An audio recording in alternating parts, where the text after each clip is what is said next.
Hello again. Welcome to our lecture on compensating wage differentials. This is part one.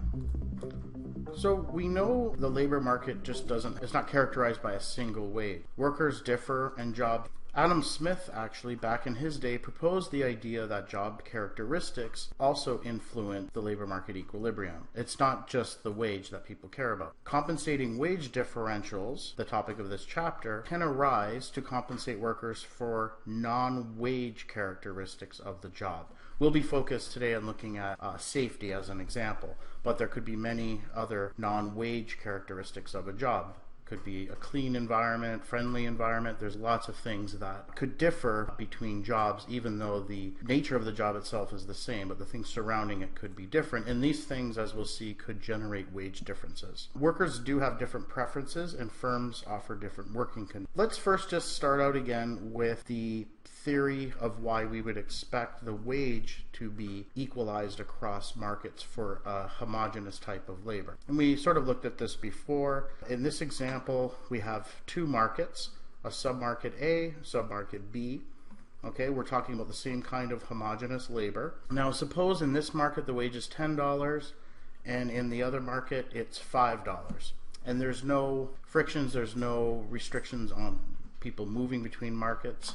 And so would we expect these wage differences to persist? No, and we know why, and that's because what will happen is these workers will want the higher wage, and that will reduce the supply in submarket B and increase the supply in submarket A until the wages are equalized.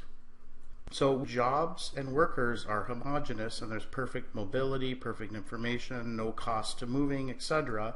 We would expect the wage structure to not have any variation. There would only be one wage rate in the economy for this type of labor. However, workers, of course, are not homogeneous. There's lots of differences between workers, there's lots of differences between jobs. And there's clearly a lot of variation in wages in the economy, even within similar occupations. Wage differentials tend to arise because of heterogeneity in jobs and workers' preferences, as we'll see, and that's what this model is about. So this model is going to explore differences in job amenities on the determination of wages and employment. So the starting point for understanding why there's a great amount of variation in wages. This model is a starting point for helping us understand that. And this is an idea, again, that we heard of from Adam Smith. He says basically that it's not really the wage that equates across markets, it's the whole of the advantages and disadvantages of the job. So a more broader picture. So more formally, workers differ in their preferences for job characteristics and firms differ in the working conditions they offer. The theory of compensating differentials tells a story of how workers and firms match and mate in the labor market. Let's suppose we have an employer X who pays $100 per hour and the workplace is clean and it's relatively safe. Another employer also pays $100 per hour, but the working conditions in this factory are much worse. It's dirty, it's noisy. So obviously most workers would undoubtedly prefer employer X. So could we have an equilibrium, competitive equilibrium, where the wage here remains? So employer Y pays 100 and employer X pays 100. So that is not going to be true because all of the workers would rather work in employer X firm, and so I mean they would even probably be willing to take some people would be willing to take less than $100 to work at employer X. So this extra wage, so essentially in order for things to be stable here and be in an equilibrium, employer Y would have to pay more than employer X. And that's basically what a compensating wage differential is. It's the extra wage that, in this example, employer Y would have to pay to attract workers. So that's called the compensating wage differentials. And these are needed to compensate the workers for undesirable working conditions. So if there was an increase in the wage of employer Y, and if both firms could obtain the quantity and quality of workers they wanted, the wage differential would be an equilibrium differential, in the sense that there'd be no forces here causing anything to change. So employer Y would have to increase the wage such that they get the workers they require, and there's no tendency for workers between the two firms to want to move. So what's some of the assumptions in our model? So we're going to assume perfect competition. So we're going to assume firms operate at zero economic profits. There's free entry and exit. So above normal profits will attract entrants, and hence they won't have those normal profits for long. Firms compete for workers by offering different job packages, wage, and safety level. So our non-wage characteristic that we're going to be looking at is safety. It's presumably costly to reduce the risk of injury facing employees. And employers will be different in terms of the cost related to increasing safety. So they have different technology related to being able to provide safety. If a firm undertakes a program to reduce the risk of injury, for example, then it must reduce wages to remain competitive. So that's a result of our assumption of perfect competition.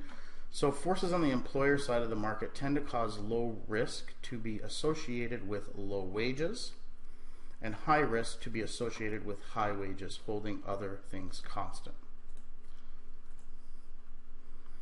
So we're going to represent firms with an isoprofit schedule, or curve we can call it.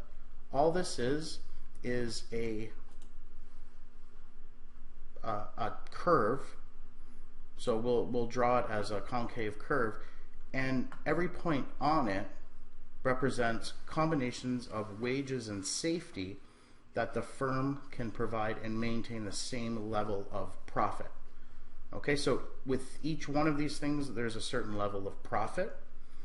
We're going to assume they exhibit a diminishing marginal rate of transformation between wages and safety, and lower curves imply higher levels of profit. Let's look at these things. So the isoprofit curves look like this in the wage and safety space. I think in the textbook, in the Borjas textbook, they use risk here, so they're going to look a bit different. I'm using the exposition from the Benjamin textbook, and I've also provided that for you, so you can read through that chapter. I believe it's chapter 8, and it has these, it uses this space, wage and safety, to present this material. So these are different isoprofit curves. So as you move outwards, you're paying a higher wage and providing more safety. So it must be that as these curves move outwards, you get a lower profit. So the higher the isoprofit curves, the lower is profit.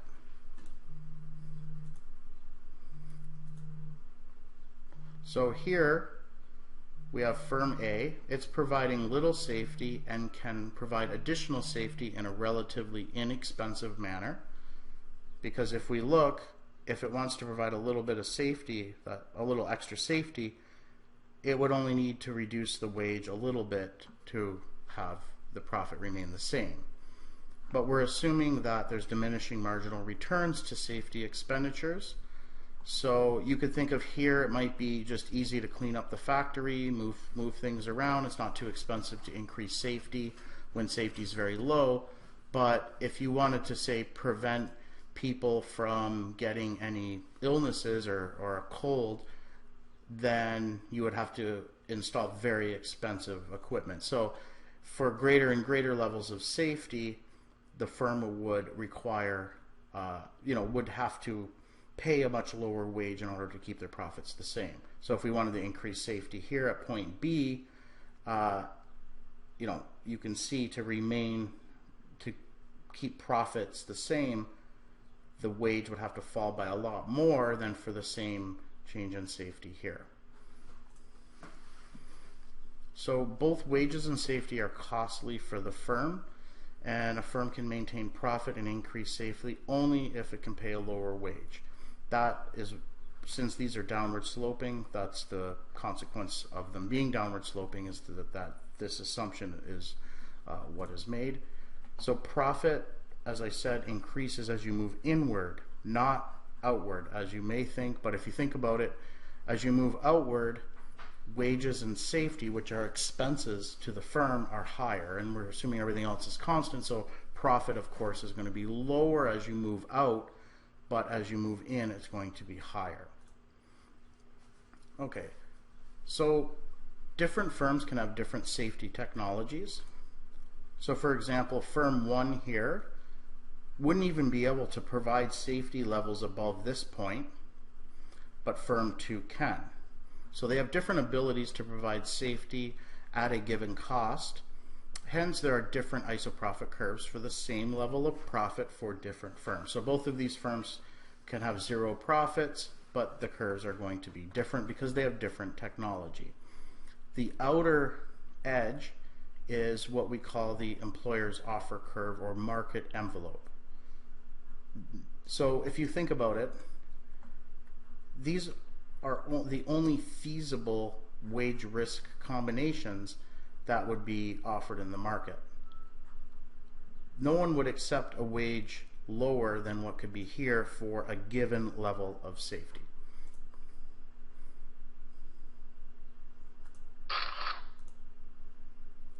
So we have firms, they're represented by isoprofit curves, and workers have iso-utility or indifference curves. And we're familiar with these. These will show in this case the level of safety and wage that yield the same level of utility. We are going to assume that workers have different risk preferences. They may be willing to give up safety for a compensating risk premium. And there's a diminishing marginal rate of substitution between wages and safety. Let's look at a single individual. So on their indifference curve, we have 2 points, A and B. And so we're saying that this person is indifferent between having little safety but this higher wage, or a lower wage but this much safety.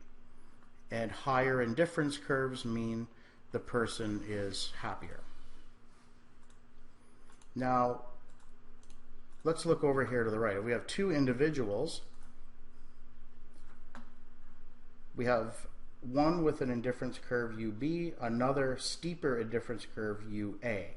So what do these different indifference curves say about the preferences of these two individuals? Well, the first one, this person represented by indifference curve A, is less risk averse. Okay, so if you reduce safety from S0 to S1 for this person, you would have to, they would need a higher wage to remain indifferent compared to person B. So B would only need this, whereas the other person would need this entire amount. So this person UA, who is more risk adverse, if you take away this amount of safety, they need a higher wage to keep them equally happy. But the other person who's less risk averse, the flatter curve, only needs this much of a wage. Okay, so steep indifference curves mean people are more risk adverse, they don't like risk, and people with flatter curves are less risk adverse. They don't mind, for example, enduring more unsafe conditions if they can get a higher wage for that. So our assumptions for the preferences are that the individuals want to maximize their utility. And it's important to point out they're maximizing their utility, not their income. So compensating wage differentials will arise only if some people do not choose the highest paying jobs offered, preferring instead a lower paying but more pleasant job. So, you have to have some heterogeneity. Wages do not equalize in this case. The net advantage, as we remember what Smith said earlier in an earlier slide, it's the overall, the net advantage, the overall utility from the pay and the psychic or non-wage aspects of the jobs. Those are what tend to equalize for marginal workers. And in that case, then, we will have different wages, even for the same jobs. Assumption 2, worker information. We're going to assume that the workers know about job characteristics of potential importance to them. Therefore, employers offering hazardous working conditions with no compensating wage differentials would not be able to recruit and retrain workers. So the employers can't trick workers. We're assuming there's perfect information. They know enough information to evaluate the situation. We could think of this as coming from word of mouth or direct observations or former employees. We will relax this assumption later and see what it implies. Assumption 3, workers are mobile. So workers can be mobile because they have a range of job offers from which to choose. There will be no compensating wage differentials if only the dangerous jobs were available to workers. And it is the act of choosing safe jobs over dangerous jobs that forces employers offering dangerous work to raise wages. Okay, so let's look at a single firm and a single individual with this model. So we have an isoprofit curve. Okay, we're going to say that there's perfect competition, so this firm is making 0 profits. So profit equals 0. Now workers are going to choose jobs that yield the highest utility, which is given by the tangency at EC. So we're going to pull that out till we get tangent to the isoprofit curve, and that's going to be our equilibrium. Okay, so this worker would work at this firm for a wage of WC and a safety level of SC. So individuals will sort themselves into firms of different risks, and they will receive compensating wages because there's going to be a non-random sorting of workers and firms. Workers are going to self-select themselves across the spectrum of firms. Some will like a higher wage and more risk, some are very risk adverse, etc. And so the tangencies of all those will be called the wage safety locus, which will be the various wages and safety combinations that will actually be observed in the market. Okay, so here's an example. So we know that only the outer portion of these curves will be relevant here. This is the employer's offer curve, and we'll have some heterogeneity in workers. They'll have different indifference curves, and they will be tangent at different points. And so our wage safety locus is just the slope of the line that runs through these tangency points. And so this will tell us the trade-off between wages and safety in the market. The slope will be negative because compensating wages are required for reductions in safety. The magnitude will be determined by workers' preferences and firm technology for safety, because that'll determine the shapes of those different isoprofit and indifference curves. So holding worker characteristics constant, so example, skill level, age, experience, race, gender, any other determinants of wages constant, the simple theory leads to the prediction that compensating wage differentials will be associated with various job characteristics. So positive differentials or higher wages will accompany bad job characteristics like risk of injury, while negative differentials, lower wages, will be associated with good ones. So we should see that the wage in bad jobs is greater than the wage in good jobs. So we've introduced the model. Let's stop there and do some practice problems. Suppose all workers have the same preferences represented by this indifference curve. So this is the square root of W minus 2x. and X is the proportion of the firm's air that is composed of toxic pollutants. Let's assume there's only two types of jobs, a clean job and a dirty job. A clean job is when X is equal to 0, and a dirty job is when it's equal to 1. And of course we see if it's 1, we'll be subtracting away from utility. Now let W0 be the wage paid by the clean job, and W1 be the wage paid by the polluted job. If the clean job pays $16 per hour, what is the wage in the dirty job? And the other question is, what is the compensating wage differential? So let's think about this. Well, we know that the worker's utility from the clean job will be U0 equals square root of 16 equals 4. We're just plugging in the wage into the indifference function, and we know X is equal to 0, so that term is gone. Okay, so their utility will be 4. So in the market equilibrium, the utility obtained from the clean job and the dirty job should be the same. Thus, the wage in the dirty job will be easily obtained by setting the indifference or utility function equal to 4, but then putting our X equals 1 in, so then we have that -2, and solving for the wage. We're going to find the wage that would make the utility the same as if the person was in the clean job. Okay, so when we solve for this, we get that W1 should be $36. So the wage for the dirty job should be 36 in the equilibrium, and so the compensating wage differential would be the difference. It would be equal to 20.